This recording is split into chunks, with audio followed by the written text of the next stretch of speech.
സംസ്ഥാനത്ത് കാലവർഷം നാളെ എത്തും. അറബിക്കടലിൽ രൂപം കൊണ്ട ന്യൂനമർദ്ദം നാളെ തീവ്ര ന്യൂനമർദ്ദമാകും. ഇന്ന് എല്ലാ ജില്ലകളിലും യെല്ലോ അലർട്ടാണ്. വാർത്തയുടെ വിശദാംശങ്ങളുമായി ഐഷത്തുൽ ഷംനയാണ് ചേരുന്നത്. ഷംന, കാലവർഷം 5 ദിവസം വരെ നേരത്തെ എത്തിയേക്കാം എന്ന് നേരത്തെ റിപ്പോർട്ടുകൾ ഉണ്ടായിരുന്നു. പക്ഷേ അതിലും നേരത്തെ കാലവർഷം എത്തുന്നു എന്നുള്ളതാണല്ലോ ഇപ്പോൾ ഏറ്റവും ഒടുവിലായി അറിയാൻ സാധിക്കുന്നത്. തീർച്ചയായും അഭിലാഷ്, കഴിഞ്ഞ 15 വർഷത്തിനിടെ മൺസൂൺ ഇത്തവണ നേരത്തെ എത്തുന്നു എന്നതാണ് ഏറ്റവും പ്രത്യേകതയുള്ള കാര്യം. കാരണം കഴിഞ്ഞ 15 വർഷത്തിനിടെ ആദ്യമായാണ് ഇത്രയും ആദ്യഘട്ടത്തിൽ മെയ് 27 കൂടിയായിരുന്നു മൺസൂൺ എത്തുമെന്ന് മുന്നറിയിപ്പ് ഉണ്ടായിരുന്നത്. പക്ഷെ അത് 24 തന്നെ എത്തുമെന്നാണ് ഇപ്പോൾ പുറത്തുവരുന്ന റിപ്പോർട്ടുകൾ.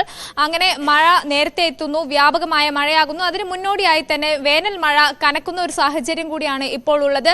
കഴിഞ്ഞ ദിവസങ്ങളിലൊക്കെയായി സംസ്ഥാനത്ത് വ്യാപക മഴയായിരുന്നു, ശക്തമായ മഴയായിരുന്നു. അത് ഇനിയും നിലനിൽക്കുമെന്നതാണ് മുന്നറിയിപ്പ്. ഇന്ന് എല്ലാ ജില്ലകൾക്കും യെല്ലോ അലർട്ട് പ്രഖ്യാപിച്ചിട്ടുണ്ട്. സംസ്ഥാനത്തുടനീളം ശക്തമായ മഴയുണ്ടാകും.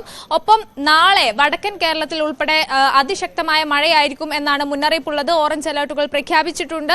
ഒപ്പം തന്നെ ഇനിയുള്ള ദിവസങ്ങളിൽ പ്രത്യേകിച്ച് വടക്കൻ കേരളത്തിൽ മഴ കനക്കുമെന്നതാണ് മുന്നറിയിപ്പ്. കാരണം കഴിഞ്ഞ വർഷങ്ങളിലൊക്കെയായി സാധാരണഗതിയിൽ മൺസൂൺ എത്തുന്നത് ആദ്യം തെക്കൻ കേരളത്തിലേക്കാണ്, പിന്നീടാണ് അത് സംസ്ഥാനമൊട്ടാകെ വ്യാപിക്കുന്നത്. എന്നാൽ ഇത്തവണത്തെ മൺസൂണിന്റെ പ്രത്യേകത അത് ആദ്യം എത്തുന്നത് വടക്കൻ കേരളത്തിലേക്കാണ്, പിന്നീടാണ് സംസ്ഥാനമൊട്ടാകെ വ്യാപിക്കുന്നതും തെക്കൻ കേരളത്തിലേക്ക് എത്തുന്നതും. അതുകൊണ്ട് തന്നെയാണ് ഇത്തവണ വടക്കൻ കേരളത്തിൽ മഴ ശക്തമാകുമെന്ന മുന്നറിയിപ്പുള്ളത്. ഒപ്പം തന്നെ അറബിക്കടലിൽ രൂപം കൊണ്ട ന്യൂനമർദ്ദം, അതായത് മധ്യകിഴക്കൻ അറബിക്കടലിൽ വടക്കൻ കർണാടക ഗോവ തീരത്തിന് മുകളിലായാണ് ന്യൂനമർദ്ദം രൂപം കൊണ്ടത് ഇന്നലെ.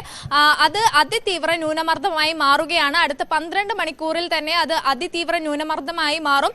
അതുകൊണ്ട് തന്നെ കാലവർഷത്തിന് പുറമെ ഈ ന്യൂനമർദ്ദം കൊണ്ട് രൂപപ്പെടുന്ന ഒരു മഴ കൂടി ഇത്തവണയുണ്ടാകും. അതുകൊണ്ടാണ് കൂടുതൽ മഴ ലഭിക്കുമെന്ന ഒരു മുന്നറിയിപ്പുള്ളത്. ഒപ്പം തന്നെ ചെറിയ ഇടവേളകളിൽ വലിയ തോതിൽ മഴ ലഭിക്കുമെന്നതാണ് മറ്റൊരു മുന്നറിയിപ്പ്. അതായത് അതിശക്തമായ മഴ വളരെ ചുരുങ്ങിയ സമയം കൊണ്ട് തന്നെ ലഭിക്കും.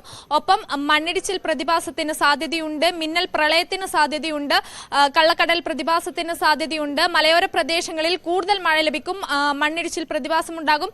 രാത്രികാലങ്ങളിൽ അതിശക്തമായ കാറ്റിനും ശക്തമായ മഴയ്ക്കും സാധ്യതയുണ്ടാകുമെന്നൊക്കെ മുന്നറിയിപ്പുകളുണ്ട്. അതുകൊണ്ട് തന്നെ അതീവ ജാഗ്രത പുലർത്തണം. ഒപ്പം കേരള, തമിഴ്നാട്, കർണാടക തീരങ്ങളിൽ അതീവ ജാഗ്രതയാണ്. മത്സ്യബന്ധനത്തിന് വിലക്കുണ്ട്. എന്തായാലും വരും ദിവസങ്ങളിൽ ശക്തമായ മഴ തുടരും. അതീവ ജാഗ്രത പുലർത്തണമെന്നതാണ് മുന്നറിയിപ്പ്. അഭിലാഷ്, അവിടെ ഷംന, ഈ നേരത്തെയൊക്കെ നമ്മൾ വർഷകാലത്തെ അല്ലെങ്കിൽ മൺസൂണിനെ വലിയ പ്രതീക്ഷയോടെയാണ് വരവേൽക്കാറുള്ളത്. എങ്കിൽ ഇപ്പോൾ കഴിഞ്ഞ കുറേ നാളുകളായി അങ്ങനെയല്ല. ചെറിയ സമയത്തിനുള്ളിൽ തന്നെ വലിയ മഴ ലഭിക്കുന്ന രീതിയിലേക്ക് മൺസൂണിന്റെ സ്വഭാവമൊക്കെ മാറിയിട്ടുണ്ട്. അങ്ങനെയാണ് നമ്മൾ 2018 വലിയ പ്രളയത്തെ അടക്കം നേരിട്ടത്. ഇപ്പോൾ ഈ കാലവർഷം നേരത്തെ എത്തുന്നു എന്നതിനപ്പുറത്ത് മഴയുടെ സ്വഭാവം എങ്ങനെയായിരിക്കും, മഴയുടെ ലഭ്യത എങ്ങനെയായിരിക്കും, അത്തരം വിവരങ്ങൾ കേന്ദ്ര കാലാവസ്ഥാ വകുപ്പ് പങ്കുവെക്കുന്നുണ്ടോ? തീർച്ചയായും അഭിലാഷ്, അത് തന്നെയാണ് നേരത്തെ സൂചിപ്പിച്ചത്. ഇത്തവണ മഴ കൂടുതൽ ലഭിക്കും.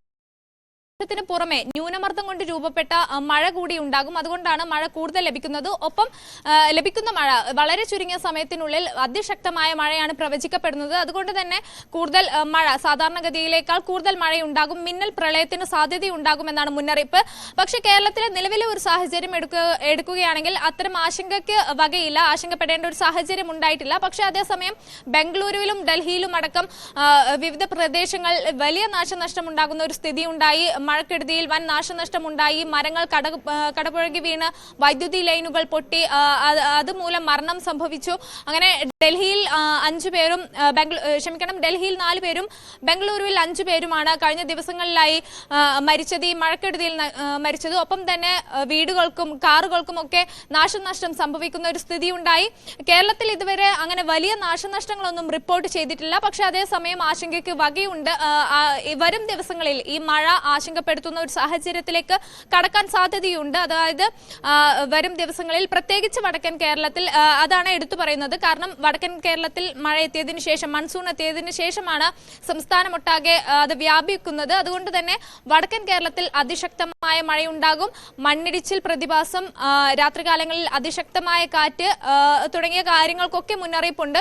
അതുകൊണ്ട് തന്നെ വരും ദിവസങ്ങളിൽ മഴ ആശങ്കപ്പെടുത്തുന്ന ഒരു സാഹചര്യത്തിലേക്ക് കാര്യങ്ങൾ കടക്കുമെന്നൊക്കെയാണ് മുന്നറിയിപ്പുള്ളത്. അതോടൊപ്പം തന്നെയാണല്ലോ കള്ളക്കടൽ പ്രതിഭാസത്തിനുള്ള സാധ്യതയുണ്ട് എന്നുള്ളത്. കള്ളക്കടൽ പ്രതിഭാസം അത് ഇപ്പോഴത്തെ ഒരു സീസൺ, അതായത് കേരളത്തെ സംബന്ധിച്ചിടത്തോളം ഇത് അവധിക്കാലമാണ്.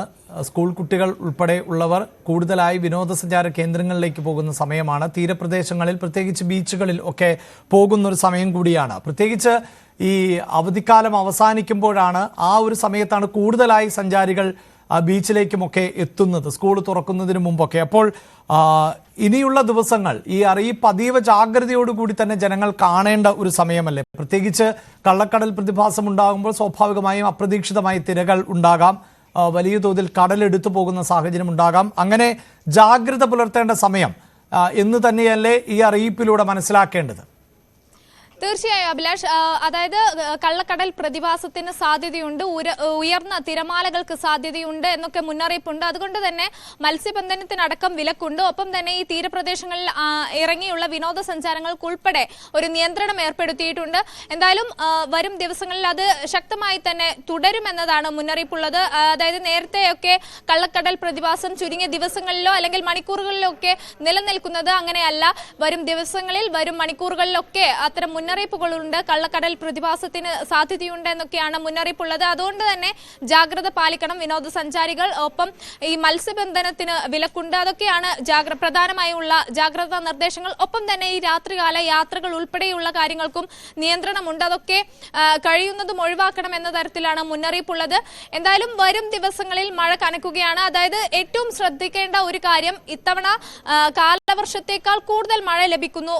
സാധാരണ ഒരു മൺസൂൺ അല്ല, അതിനപ്പുറത്തേക്ക് ന്യൂനമർദ്ദം കൊണ്ട് രൂപപ്പെട്ട മഴ കൂടിയുണ്ട്. അതുകൊണ്ടാണ് ഈ മഴയുടെ ശക്തി, ലഭിക്കുന്ന മഴയുടെ അളവ് ഇതൊക്കെ കൂടുതലാണ്. അതുകൊണ്ടാണ് ഇത്തരം മുന്നറിയിപ്പുകളൊക്കെ നേരത്തെ തന്നെ പുറപ്പെടുവിച്ചിട്ടുള്ളത്. ഒപ്പം തന്നെ ആദ്യ സമയങ്ങളിൽ പറഞ്ഞിരുന്നത് മെയ് 27 മൺസൂൺ എത്തുമെന്നതായിരുന്നു. പക്ഷേ അത് വീണ്ടും നേരത്തെയായി എന്നതുകൂടിയാണ് ഏറ്റവും പ്രധാനപ്പെട്ട കാര്യം. മറ്റൊരു കാര്യമുള്ളത്, സാധാരണഗതിയിൽ തെക്കൻ കേരളത്തിൽ മഴ എത്തിയതിനു ശേഷം അത് സംസ്ഥാനമൊട്ടാകെ വ്യാപിക്കുകയായിരുന്നു. എന്നാൽ ഇത്തവണ അങ്ങനെയല്ല.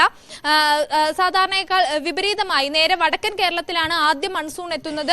അതും ഒരു പ്രത്യേകതയാണ്, ഇത്തവണത്തെ മൺസൂണിന്റെ പ്രത്യേകതയാണ്. കഴിഞ്ഞ 15 വർഷത്തിനിടെ ആദ്യമായി മഴക്കാലം നേരത്തെ എത്തുന്നു, അതും ഒരു പ്രത്യേകതയാണ്. അങ്ങനെ ഇത്തവണത്തെ മൺസൂണിന്, മഴക്കാലത്തിന് നിരവധി പ്രത്യേകതകളുണ്ട്. അതുകൊണ്ട് തന്നെയാണ് ഇത്തരം ഒരുപാട് ജാഗ്രതാ നിർദ്ദേശങ്ങൾ, മുന്നറിയിപ്പുകളൊക്കെ പ്രഖ്യാപിച്ചിട്ടുള്ളതും. എന്തായാലും ഈ അവധിക്കാലം കഴിഞ്ഞ് സ്കൂൾ തുറക്കുന്ന ഒരു സമയം കൂടിയാണ് എന്നതും ഏറ്റവും ശ്രദ്ധേയമായ കാര്യമാണ്. കാരണം ഈ സ്കൂൾ കുട്ടികളൊക്കെ പോകുമ്പോൾ ശ്രദ്ധിക്കേണ്ടതുണ്ട്. കാരണം അതിശക്തമായ കാറ്റിനു കൂടി പ്രവചനമുണ്ട്. മാത്രവുമല്ല ഇടയ്ക്കിടെയുള്ള മഴയുണ്ടാകുമെന്നതാണ് മറ്റൊരു മുന്നറിയിപ്പുള്ളത്. വളരെ ചുരുങ്ങിയ സമയം കൊണ്ട് കൂടുതൽ ശക്തമായ മഴയുണ്ടാകും എന്നതാണ് മുന്നറിയിപ്പ്. അതുകൊണ്ട് തന്നെ എല്ലാവരും, അതായത് മത്സ്യബന്ധനത്തിന് പോകുന്നവർ, രാത്രികാല യാത്രികർ, വിനോദസഞ്ചാരികൾ, കുട്ടികൾ ഉൾപ്പെടെ എല്ലാവരും ജാഗ്രത പുലർത്തേണ്ട ഒരു സമയമാണ് എന്നതാണ് മുന്നറിയിപ്പ്. അഭിലാഷ്. യെസ്, കാലവർഷം നേരത്തെ എത്തുന്നു, നാളെ തന്നെ കാലവർഷം എത്തും എന്നുള്ളതാണ് കാലാവസ്ഥാ പ്രവചന കേന്ദ്രത്തിന്റെ മുന്നറിയിപ്പ്. ഒപ്പം കള്ളക്കടൽ പ്രതിഭാസത്തിനുള്ള സാധ്യതയും മുന്നിൽ കാണുന്നുണ്ട്.